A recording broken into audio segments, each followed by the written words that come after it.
اهلا بيكم. انا دكتوره الاء وده نيوتريشن توكينج. النهارده موضوعنا شيق جدا، كملوا معانا الحلقه عشان تعرفوا.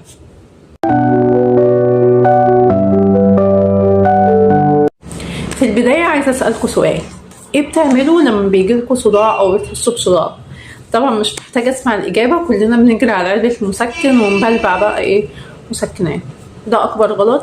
الصداع اصلا مش عدو لينا عشان نسكته. الصداع ده رساله تنبيه بعتها لنا الجسم مع ساعة بريد بيقول لنا ان في هنا حاجه في السيستم بتنهار، فاحنا كده بالمسكن قتلنا ساعة البريد والمسج ما وصلتناش. النهارده هنركن المسكنات على جنب شويه وهنبتدي نفك شفرات 4 مسجات بتوصل لنا من الجسم. يلا بينا. قبل ما ندخل في الانواع عايزه اقول لكم معلومه غريبه جدا: المخ نفسه مش بيحس بالألم. انت بتقولي ايه؟ اه والله بجد. لو جراح مخ واعصاب فتحوا الجمجمه ولمس المخ وانت صاحي انت مش هتحس باي الم. انت ازاي؟ امال الالم بيجي منين؟